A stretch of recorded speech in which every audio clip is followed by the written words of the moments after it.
चंद्रशेखर शर्मा। दर्शकों, सबसे पहले हम समझते हैं आज के दिन के पंचांग को, जिससे हम आज के इस दिन के अच्छे बुरे समय को समझ सकें, जान सकें। आज दिनांक है 1 अप्रैल सन 2024, विक्रम संवत 2080 चल रहा है। चैत्र मास है, कृष्ण पक्ष है, बसंत ऋतु है, तिथि आज की सप्तमी है और आज का वार है सोमवार। आज के नक्षत्र की बात करें तो मूल नक्षत्र रात्रि 11:12 तक है, आगे पूर्वाषाढ़ा नक्षत्र है। योग वरयान है, रात्रि 8:28 तक आगे परिग योग है। तो योग की दृष्टि से आज का दिन मिले जुले प्रभाव वाला है, ना ज़्यादा बहुत शुभ है ना बहुत बुरा है। करण वृष्टि है, सुबह 9:27 तक आगे भवकरण रहेगा। सूर्योदय का समय दर्शकों सुबह 6:17 का था और सूर्यास्त का समय शाम 6:44 का है। आज का राहु काल सुबह 7:30 से 9 बजे के बीच रहेगा, इसे पूरी तरीके से टाल दीजिएगा। इसमें कोई शुभ कार्य नहीं करते हैं, लंबी यात्रा पे नहीं निकलना चाहिए। लेकिन सुबह का राहु काल है तो जय दुर्गा इस प्रकार से नाम स्मरण करें भगवती का, तो राहु से जो पीड़ाएं आपकी जन्म पत्रिका में चल रही थी उसमें आपको आराम आएगा निश्चित रूप से। अभिजीत मुहूर्त आज दोपहर 12:05 से 12:55 के बीच है। वहीं दिन में 4 बार दुष्ट मुहूर्त भी रहेंगे, इन्हें ध्यान से समझिएगा और सूझबूझ से टाल दीजिएगा। यह है दोपहर 12:55, 1:45, दोपहर बाद 3:25 और 4:14।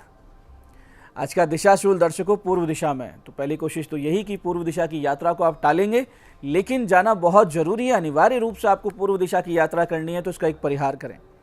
परिहार बहुत सरल है, पूर्व दिशा की ओर मुख करें, सामने एक दर्पण रखें, उसमें अपने आप को देखें, अपना चेहरा देखें और 5 कदम पीछे चलें और इस दौरान अपने हृदय में अपने इष्ट का ध्यान करें, भगवान श्री राम का नाम लें और फिर इस दिशा की यात्रा करें। यात्रा अच्छी रहेगी, दिशाशूल आपको परेशान बिल्कुल नहीं करेगा। आज का शुभ समय दर्शकों, यानी आज के दिन का कंपैरेटिवली अच्छा समय वो है सुबह 9:30 से सुबह 10:50 तक, उसके बाद दोपहर बाद 2:15 से शाम 7 बजे तक। दोनों कालखंड बाकी पूरे दिन की अपेक्षा ज़्यादा अच्छे हैं, इनका सदुपयोग कीजिएगा। आज की चंद्र राशि दर्शकों धनु है, यानी चंद्रमा गुरु की राशि धनु से गोचर कर रहे हैं, जिससे आज का ये दिन सभी 12 राशियों के लिए कुछ इस प्रकार रहने वाला है। सबसे पहले बात करते हैं मेष राशि की। तो मेष राशि वाले स्वास्थ्य लाभ करेंगे, होगा भाग्योदय। वहीं वृष राशि वाले लापरवाही से बचें, आज का दिन ठीक नहीं है। मिथुन राशि वालों को पार्टनर से होगा लाभ। वहीं कर्क राशि वालों को पैसे के लेन देन से बचना चाहिए, अगर आप किसी को आज पैसे दे देंगे आने की संभावनाएं कम हो जाएंगी। सिंह राशि वाले सम्मान प्राप्त कर सकते हैं। तो कन्या राशि वाले ध्यान रखें कि अवसाद आज आप पर हावी ना हो जाए। तुला राशि वालों को मिलेगा अच्छा समर्थन अपने आसपास के लोगों से, भाई बंधुओं से। वृश्चिक राशि वाले कॉन्फिडेंस प्राप्त करेंगे। तो धनु राशि वाले रहेंगे आत्मविश्वास से लबरेज। और मकर राशि वालों को नुकसान संभव है, तो कोई बड़ा इन्वेस्टमेंट ना करें। कुंभ राशि वाले करेंगे आज धन लाभ और होगी मनोकामना पूरी। मीन राशि वालों को मिलेगा पिता से समर्थन और आशीर्वाद। अब करते हैं आज के दिन की ज्ञान चर्चा, जो आपकी हमारी अंत्यदृष्टि प्रज्ञा को जागृत करेगी। फिर आगे समझेंगे उन विशिष्ट उपायों को जो आपको समस्याओं से बाहर ले आते हैं और जीवन में सफल बना देते हैं। अंत में करेंगे आज के दिन की ज्योतिष मंत्रणा और समाधान। दर्शकों, हमारी संस्कृति और अध्यात्म में गुणों को सर्वोच्च वरीयता दी गई है और उस वरीयता क्रम में यदि कोई हीनता का भाव ला रहा है तो उसका त्याग, पूरी तरीके से उसको छोड़ देने तक का विधान है, चाहे वो कितना भी प्रिय हो, कितना भी सम्माननीय क्यों ना हो। तुलसी बाबा तो कहते हैं कि जिनको सीताराम जी प्रिय नहीं, उनको करोड़ों शत्रुओं से अधिक शत्रु मानकर तत्क्षण त्याग देना चाहिए। जैसे कि विभीषण जी ने अपने भाई को त्यागा, प्रहलाद जी ने अपने पिता को त्याग दिया। इस पर शास्त्र कुछ यूँ कहते हैं कि त्यजेत धर्मम दयाहीनम विद्याहीनम गुरुम त्यजेत, त्यजेत क्रोध मुखिम भार्याम निस्नेहान बांधवास त्यजेत। इसका अर्थ ये है कि जैसे एक व्यक्ति को दयाहीन धर्म का त्याग कर देना चाहिए। दया विहीन धर्म आपको मस्तिष्क रहित, तर्क से रहित, सांप्रदायिक बनाएगा, वो आपकी बुद्धि को पूरी तरीके से लॉजिक से विहीन कर देगा।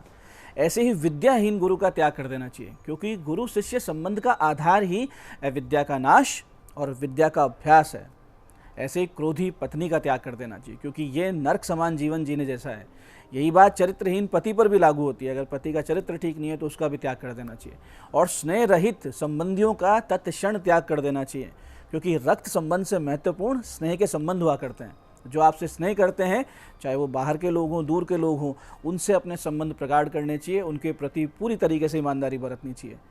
तो शास्त्र जो हमें समझाते हैं कि किस लोगों से, किस तरह के लोगों से हमें त्याग कर देना चाहिए, किस तरह के लोगों को अपने पास लाना चाहिए, इसको समझना चाहिए और इसके अनुसार आचरण करना चाहिए। इससे आप स्ट्रेस से बच जाएंगे और जीवन में सफल होने के चांसेस बहुत ज़्यादा बढ़ जाएंगे। शास्त्र का अनुसरण इस जीवन को भी सुधार देता है और परलोक को भी साथ देता है। तो ये थी आज की ज्ञान चर्चा। अब बात करते हैं उन विशिष्ट उपायों पर जो आपकी सभी प्रकार की समस्याओं के समाधान बहुत ही सरलता से करते हैं और जिन्हें करके असफलता को बहुत पीछे छोड़ते हुए सफलता की ओर आप दृढ़ता से तेज गति से अग्रसर होते हैं। सबसे पहले बात करते हैं उनकी जिनका जन्मदिन है। तो जिनका जन्मदिन है, आप सभी आज भगवान शिव जी का अभिषेक करें गंगा जल और कच्चे दूध से और यथाशक्ति ओम होम जूम सह इस मंत्र का जाप करें। इसके बाद आज आप अपनी रात्रि में कुल देवी के नाम से एक अखंड दीपक प्रज्वलित करें जो कि पूरी रात जलता रहे। इसके बाद में पूजन में जो वस्त्र और श्रृंगार सामग्री आपको रखनी है और कुछ देर अपनी कुल देवी का नाम स्मरण करना है, उनका ध्यान करें, उनका नाम लेते रहें। अगले दिन ये जो वस्त्र आदि वस्तुएं हैं किसी निर्धन महिला को दान कर दें। ये सारे काम अगर आप करेंगे तो आने वाला वर्ष बहुत ही सुंदर और योग कारक बीतेगा, इसमें कोई संदेह नहीं। भगवती कृपा होगी, आगे से आगे आपके कार्य सिद्ध होंगे। ऐसे यदि आप बहुत ज़्यादा बीमार पड़ते हो, किसी एलर्जी से परेशान हो या आपकी इम्यूनिटी बहुत ज़्यादा कमज़ोर हो चुकी हो, ऐसी किसी भी स्थिति में योग प्राणायाम का अभ्यास करें। साथ ही आध्यात्मिक उपायों का सहारा लेकर भी आप जल्दी से जल्दी अपनी सेहत को फिर से सुधार सकते हैं। इसके लिए नित्य भगवान श्री गणेश जी, शिव जी, भगवान श्री कृष्ण का सामान्य सा पूजन करें, यानी पंचोपचार पूजन करें। अपने उत्तम स्वास्थ्य और रोग मुक्ति की प्रार्थना के साथ उनको जाकर समर्पण से पूरे भाव से इस विशिष्ट मंत्र का जाप 20 से 30 मिनट करना शुरू कर दें। बहुत जल्दी आपको उत्तम स्वास्थ्य और रोग प्रतिरोधक क्षमता की प्राप्ति होने लगेगी।